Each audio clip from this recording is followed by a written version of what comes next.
make a narrative as if like I'm scared of. I think Devin's a tremendous fighter. Do I think Devin Haney can beat me? Hell no. Hell no. Yeah. For me personally, I'm on a different level than everybody. Yeah. And when it comes down to boxing, because Devin, he's a boxer. It's on him. You know what I mean? It's on him. He knows that he's going to get this fade sooner or later. So it's only a matter of time. Obviously, we can't go down.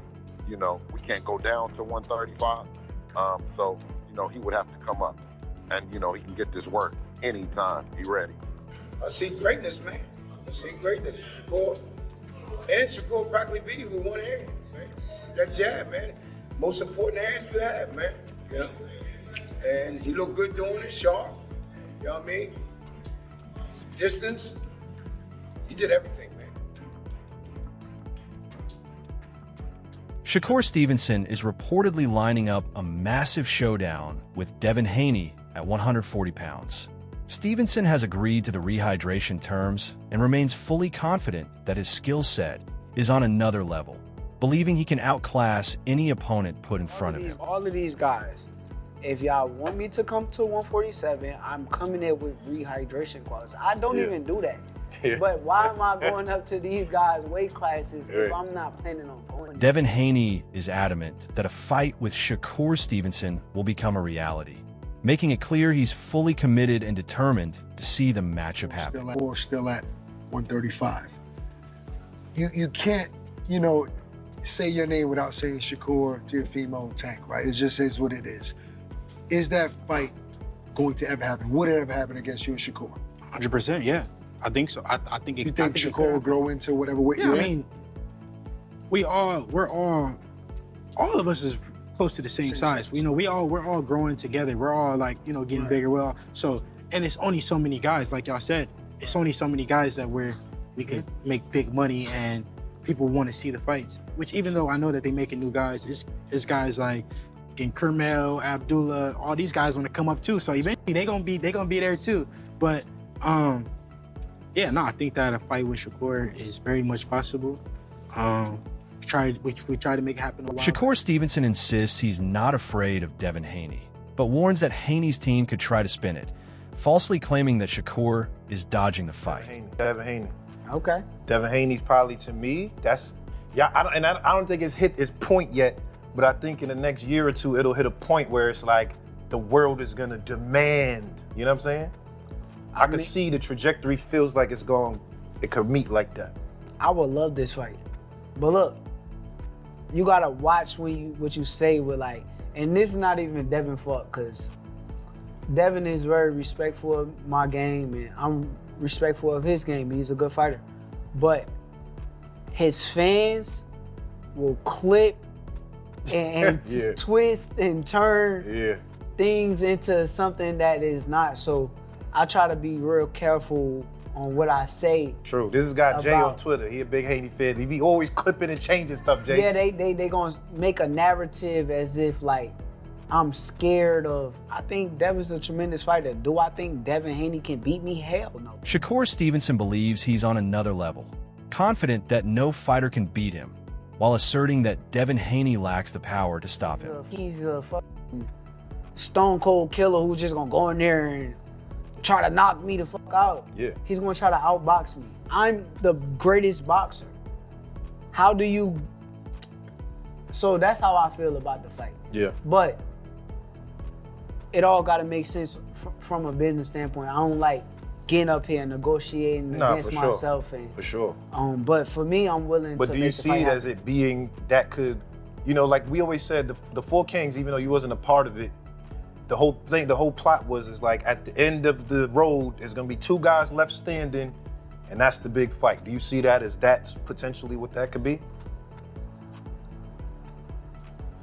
I'm a bad motherfucker. Devin Haney is determined to prove himself, aiming to face elite fighters like Shakur Stevenson to cement his status as one of the best. Fights are not possible. Would you be more inclined just to move up to 140? Yeah, you know, if I can't get those fights next, or it doesn't make sense for it to to be next. I'll probably go to 140, test it out, see how I feel at the weight at 140, and then when the time is right, then I'll defend my belt at 135.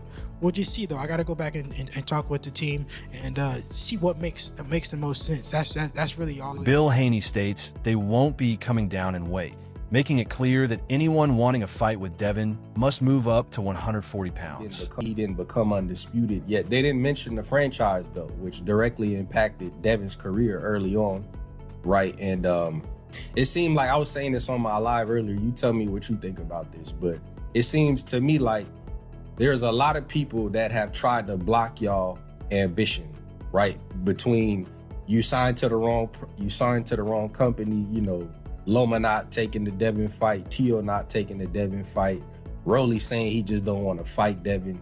Do you see that? Like, how do you see that?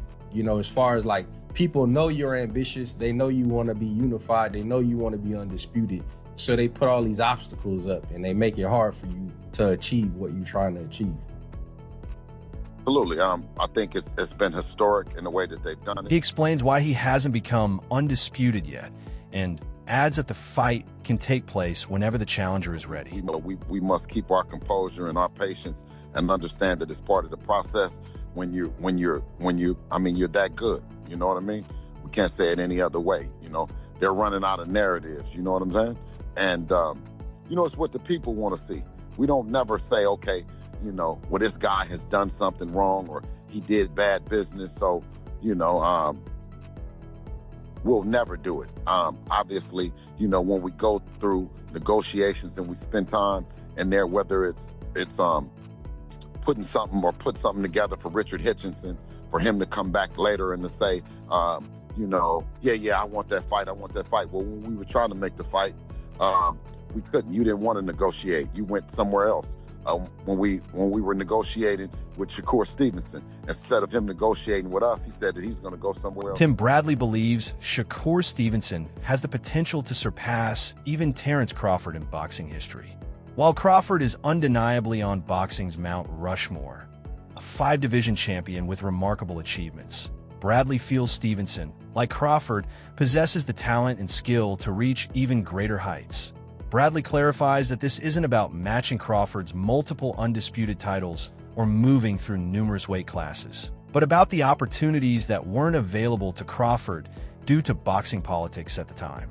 He notes that if figures like Turkey Alashik had been around during Crawford's rise, bridging promoter gaps, big fights against opponents such as Keith Thurman, Danny Garcia, Errol Spence, and Yildiz Ugas could have happened sooner, further elevating Crawford's legacy. I feel like Shakur, just like Crawford was with me, Shakur has the ability to pass Terrence Crawford. Listen up. Now, not in the stance of becoming 3-time undisputed and, going up, that many weight classes. Not from that standpoint. He already has 4 weight classes. Crawford is a 5-weight division champion. But in the sense of having the opportunities that Crawford didn't have. Crawford would have been even bigger than what he is if the politics didn't play into the sport at the time. And now that, you have guys like Turkey Alashik that are able to bridge that gap between promoters and, make these big fights happen. With that in mind, Shakur Stevenson is entering an era where elite fighters across 130 to 135 pounds are more accessible, giving him the chance to face top-tier opponents consistently. Potential matchups include names like Devin Haney, Lamont Roach, O'Shaquie Foster, Gary Russell Jr., Dalton Smith, Brian Garcia, and more. Bradley emphasizes that Stevenson not only has the skills to compete with these fighters, but also the opportunity to defeat them, solidifying his legacy and potentially elevating him beyond Crawford in both influence and accomplishments. Turkey was around when Crawford was on his climb. When Crawford couldn't get those big fights with like Thurman and Danny Garcia and Ugas, and he got it later with Sean Porter, but it was later. But imagine if Crawford was able to have that run and, Earl Spence, Danny Garcia, Ugas, Keith Thurman, the list goes on. If he would have had all those guys on his ledger, imagine how big Crawford would be. He would be even bigger than what he is today. You know, bigger than what he is today.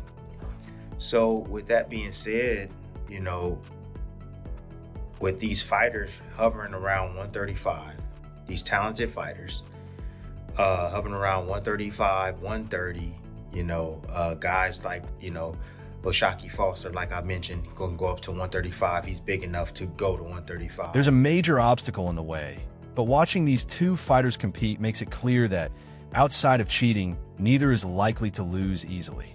Devin Haney responds quickly to Shakur, and Shakur fires back, highlighting the intense back and forth that defines top-level competition. Initially, there was talk of a Four Kings 2.0 era featuring Devin Haney, Ryan Garcia, Teofimo Lopez, and Gervonta Davis, drawing comparisons to the legendary era of Marvin Hagler, Tommy Hearns, Sugar Ray Leonard, and Roberto Duran. Haney going to concede to that? I doubt it. So there's a major obstacle in the way. But nonetheless, as you watch these two fighters fight, you can clearly see, outside of cheating, they're more than likely not going to lose. Right? With that said, Devin Haney immediately responds to Shakur. Shakur responds to Devin. Right? Again, we had the initial Four Kings. It was Devin, Ryan, T.O., and Tank Davis. Right? It was supposed to be the Four Kings 2.0. From the Marvin Hagler, Tommy Hearns, Sugar Ray Leonard, and Roberto Duran. Interestingly, Wilfred Benitez, often overlooked in discussions of that era, defeated Roberto Duran, who struggled against several of the original Four Kings. Duran managed to beat Sugar Ray Leonard only once, was brutally knocked out by Tommy Hearns, outclassed by Marvin Hagler, and also bested by Benitez. Despite these accomplishments, Benitez remains largely overshadowed in a similar way. Fighters like Devin Haney, Ryan Garcia, Gervonta Davis, and Teofimo Lopez have often overshadowed Shakur Stevenson.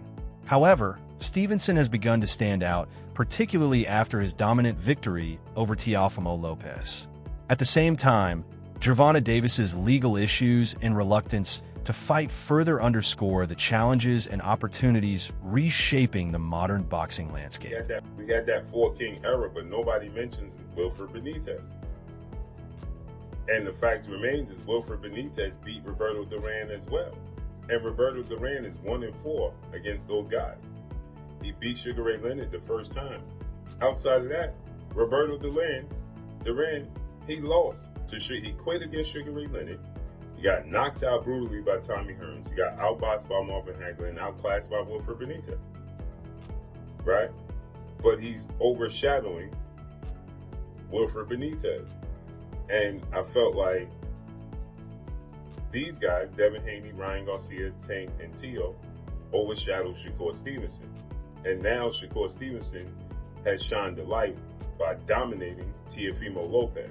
Bernie, Thought Boxer, reacted to the potential Shakur Stevenson versus Devin Haney matchup by highlighting the legacies and accomplishments of both fighters.